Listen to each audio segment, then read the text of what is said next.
Welcome back. Video games have come a long way from when we first welcomed the Nintendo Game & Watch some 30 years ago. That was years ago. Now, gone are the days when people are thrilled to play games that featured only a square white block and two rectangular paddles. I think all of you remember that. But today, exploring three-dimensional worlds and high resolution with surround sound is a common gaming experience. Well, to check out the latest gaming trends and the shape of things to come, we speak to Thomas Lim from the Media Development Authority of Singapore, Arun Tan from Games Exchange Alliance, and Tan Shan Yu from Ratloop Asia, a game developer. Morning, gentlemen. Morning. Good morning. Thomas, let me start with you. Just give us an idea about how big the industry is and what type of games are people most into that's contributing to that? Well, in the last 2 years, the global gaming industry has crossed the $50 billion mark. And some reports are showing that it will grow to become an $80 billion industry by 2015. Well, in Singapore, we have kept pace. We are growing at 15 to 18% CAGR. And it used to be that we have about 30 companies in Singapore. We have now 62 in the games ecosystem. The types of games have also evolved, as you have rightly pointed out, beyond the one dot on the screen and two, ping pongs on either side. We now have an entire range of games from the 3D, massively multiplayer online games to social games and mobile games. What's really driving in the growth, I think, is the MMOs, we call them, the mobile games as well as the social phenomena on Facebook and so forth. A lot of applications have come up on these social network platforms as well as mobile games. Right. Arun, when you look at the gaming trends, I mean, it has changed quite a bit over the last few decades, and technology has really made it possible for the gaming experience to evolve. But when you look at consumers' tastes and preferences, do you see a difference in how it's moving as well in the trend, I mean, in Singapore and across Asia? I think one of the big changes has been the availability of content on demand. So rather than having to go down to your shop to buy a product, you're actually doing it in the living room. So the transaction takes place much more freely. I think the availability or variety of content has changed a lot. So we actually have diversity. We're able to play games from US, from Europe, from anywhere around the world at home on our systems, whether it's a specific device for gaming or a utility device like a computer. So it's very, very varied. Shan Yu, you're the game developer, so what are consumers looking for in a good game? Well, okay, so if you take away like educational games or games like that, or art house games, for instance, what we have to supply is basically entertainment. So, so it has to be fun. But not only that, it's also got to be like fit my budget. And it's got to be in the format that I wish to consume it. Like, for instance, I could want to play games on a bus, or I could want to play games with friends at home. So it's up to us developers to supply that entertainment in that format. Tommy, what's your understanding of consumers out there? I mean, before, when we were growing up, game was just sort of, a time where you go to, I guess, relieve stress, or it's an outlet. But now gaming is very much a lifestyle, isn't it? I mean, what are your reasons that people turn to games? Why do you think people turn to games? I think that it's so, like, the kind of games that are coming out these days are all about, like, trying to fill that gap. If there's any chance for you to have a couple of minutes, then you could be playing a game instead of just waiting for a friend. Or so with mobile devices and the way smartphones are going, that's becoming a reality, and it's becoming really easy. And the games look fantastic these days. And I guess that shapes also how you, what kind of platform you provide for the consumers as well, right? Yes. The sort of games that you want to appeal to them.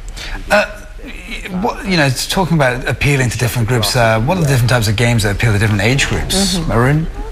It's different for all types. I mean, the element of social games where you're able to chat with your friends, there's a big change in actually being an anonymous player with a nickname versus your real face in the game. So people are actually exposing their behavioral patterns to developers and saying, okay, I am a gamer, I like to play this, I have available time slices So I might have 5 minutes at lunch, I might have a couple of minutes when the boss walks out of the office, so I can switch on my game, play it for a really short amount of time, get a bit of fun, and then close it down again when the boss comes back in. So the way our behaviour has changed changes the way the games are built and the way they're actually made. So it's less about, I mean, because, you know, when I was young, we were sitting in front of a TV playing on a console. Exactly. It's more about mobility and getting a chance to play whenever you can now. Is that what you're saying? Absolutely. So if you have disposable time slices, it can be like you described on the bus or on the train, it can be at the office, it can be anywhere. And that's the great thing. It's available all the time, anywhere.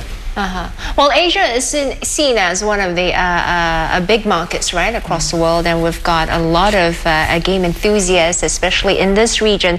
If you look at Singapore, how is it positioning itself as a games hub? I mean, where are we at this point? Okay, so I mentioned that we have almost doubled our number of game developers and in the community.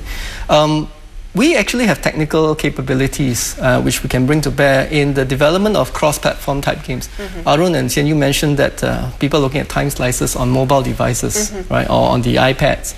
So what it is that we are able to create games that are meant for a number of platforms. So it could exist on the PC, on the mobile, and on the tablet at the same time. What is cool about this is that you can start a game on your computer, continue it on your mobile device, and then if you have a better console machine later on, and you can invite your friends there too.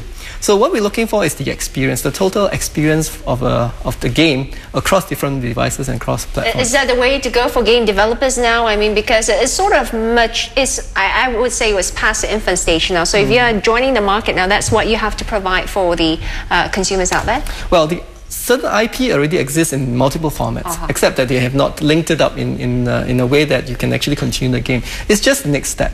Right? We believe that Singapore companies can take that step, and we at MDA would be very happy to support such initiatives. Well, we'll talk more on that, especially what's happening in Singapore and what the local developers are doing. We've been checking out the latest gaming trends for this segment with our guests. Part 2 will continue after the break. We'll be talking about how businesses are capitalizing on the booming multi-million-dollar gaming industry. See you in a bit. Thanks, Yuan, for the world headlines. Let's continue our conversation this morning about the trends in the gaming world. Now, it's a big business, and developers are setting their sights on Asia's growing gaming markets like China. Award-winning games created by Singapore developers are already available to the Chinese market via the Singapore Gamebox Chinese portal, and more are set to be introduced via that portal over the next year. So to tell us more about that is Thomas Lim from the Media Development Authority of Singapore, Arun Tan from the Games Exchange Alliance, and Tan Shanyu, Director of Red Loop Asia, a game developer. Let's start out with the Singapore Gamebox. Thomas, what is the aim of this, and what was the motivation behind this initiative? Well, 2 years back when we looked around and asked, where can we find Singapore games? Where can we play them? There wasn't any platform then. So we figured it would be good if we could aggregate all the games that Singaporeans have made, or Singapore companies have made, in one website or one portal. So we basically worked with a few companies to put the Singapore Gamebox together. And it is actually to promote locally made games to Singaporeans.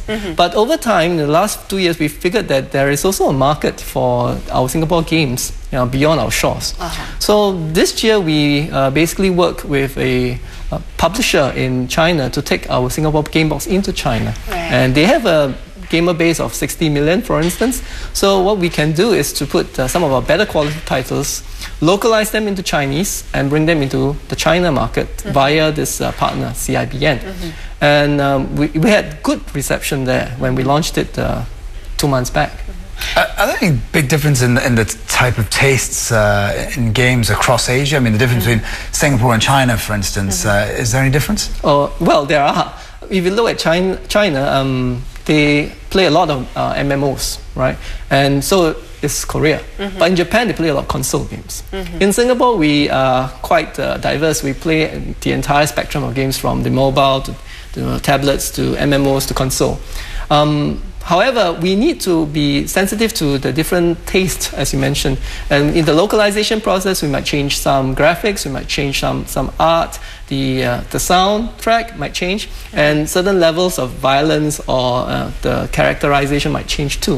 So localization is not just about translating the game from one language to the other. Was that what you did, Shan-Hui? I know you have a game called Rocket Birds Revolution, and you also went into the Chinese market. Did you have to modify it? Yeah, I mean, apart from localizing it into simplified Chinese, we had to figure out a way to make the game competitive between players, because we noticed that they're pretty serious gamers there. like to compete on their games. So we added a leaderboard and a way to score. So that's what we did. What is Rocket Birds Revolution? What is the game about?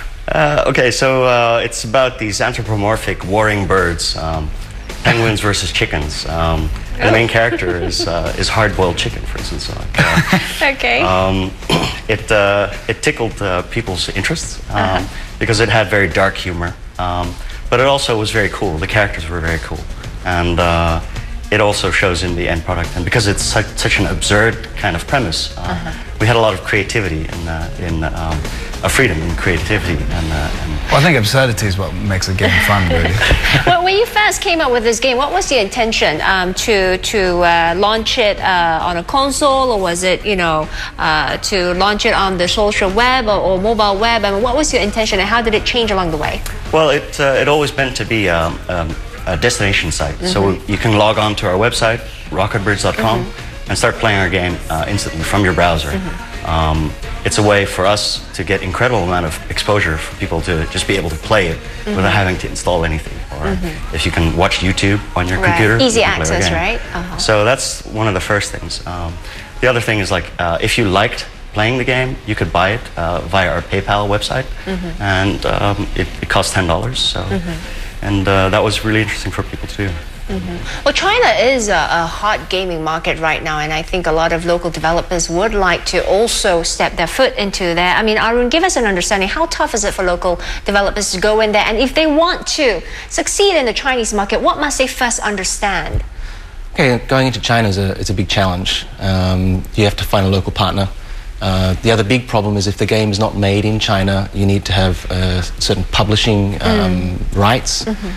So if you find a partner, they help you promote the game. Typically, you can't make revenue from the game without a publishing license.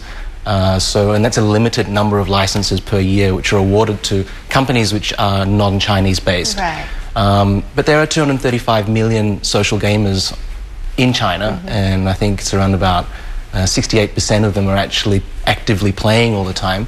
And if you partner or launch a game on something like Ren, the equivalent of Facebook you can't play in China, then you have a chance to access that audience. So definitely localizing the game is a big help, making the product so that its taste and palette is more towards the Chinese style. I mean, the graphics tend to be a little bit different. Making a game with a Chinese partner means that your game is going to be more palatable to that target audience. It's hard to break into China. I think brands such as World of Warcraft have done very well, but there is a kind of firewall going into China in terms of the kind of content you can put into that market. Well, very quickly, Thomas, tell us, I know there are 4 locally made games at the moment selected to be featured on the Singapore Gamebox, right? And you're going to add some more, and how do you select them, actually? Well, we work with the local partner in China to make the selection, right? So this 4 is just the first 4 that's going in. We expect to add, 10, 20 more to the Singapore portal, of which some will go into Chinese. But we're not just going to China, we're going to any market that is favorable to us in terms of being able to aggregate games for those markets. And we invite Singapore companies to put their games with us. We will have competitions between countries. It will be quite fun. Okay, how do they find out more? Go to the MDA website too? Well, they can visit our MDA website, or they could look around the Gamebox URL. You can find it. Okay, well, many thanks, gentlemen, for coming in and sharing with us on what's happening on the video, not just video, just gaming front. Yeah, on the gaming industry. On phones, on consoles, whatever it may be. Our guest this morning, Thomas Lim from the Media Development Authority of Singapore, Arun Tan from Games Exchange Alliance, and Tan Shan-Hui from Ratloop Asia, which is a company that develops games. That's right, speaking to us about Asia's growing gaming industry. We're going for a quick break. We'll be right back with more, so stick around.